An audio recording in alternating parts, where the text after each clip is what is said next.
There are seasons of affliction, which settle upon the spirit, not as rain settles upon the fields, but as fog upon the moor, thick, low, and tyrannical, until a woman cannot see 10 paces ahead of her own grief and begins at last to suspect that all the world has been reduced to this one dim and haunted stretch of weather. I have lived in such a season, not merely sorrowing, for sorrow has dignity, but may sit still in a room like a widow in black crape with folded hands and a straight back. No, this has been something meaner, a fretful, breathless sort of misery, all nerves and watchfulness, as though peace itself had been made unlawful, and my own name might at any hour be turned against me by the mouth of some officious man.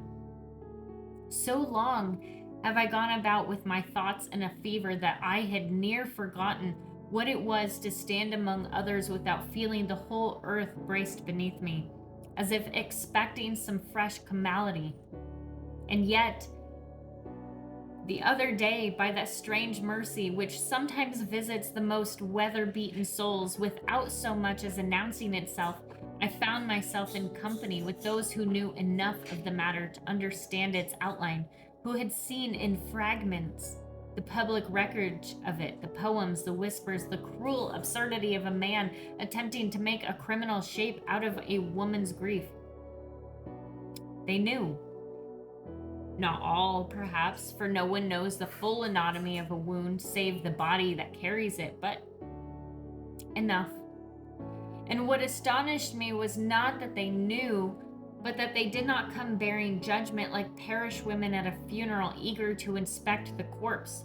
They came instead with lividity, not mockery, no, for there is a vulgar sort of laughter that strips pain from its sanctity and leaves it poorer than before. This was not that. This was the gentler courage of those who see that a soul has been clenched too long in its own defense, and who, rather than pressing harder upon the bruise, dare to place a little warmth beside it.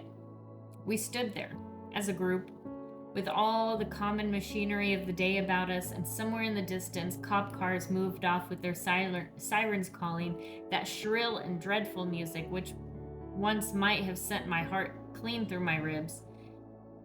And then came the jest, light as a spark struck in darkness. They're coming for you. And I, with all the ruin of these months in me, could only answer, oh, God damn it.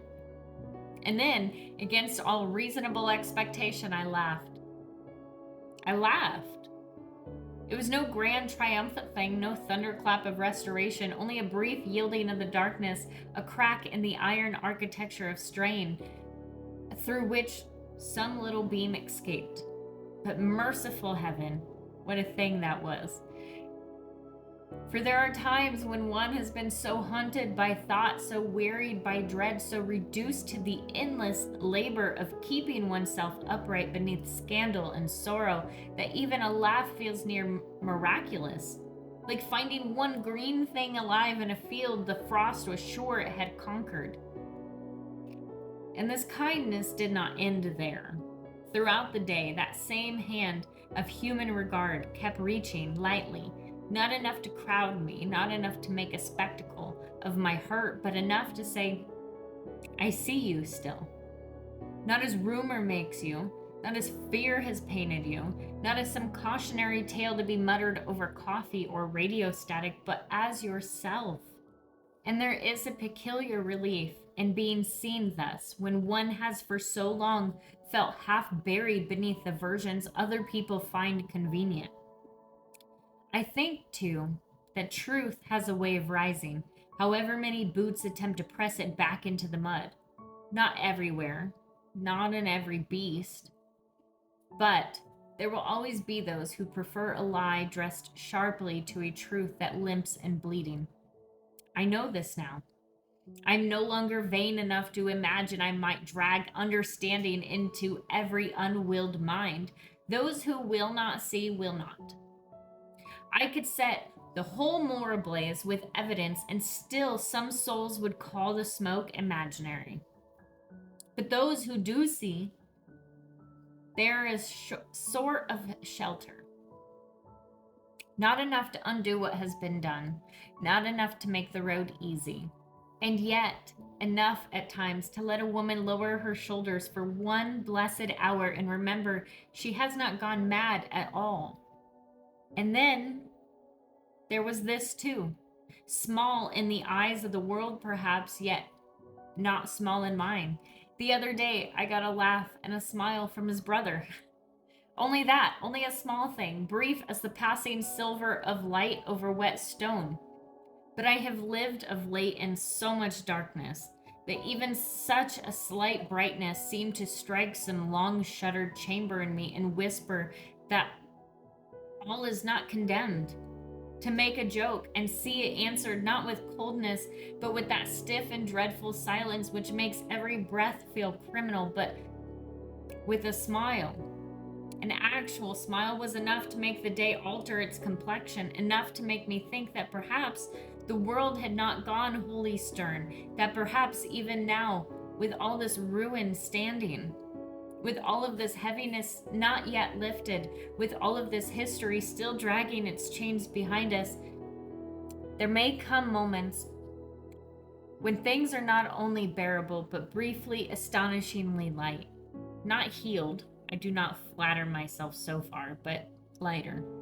And perhaps that is how people survive what ought to have broken them.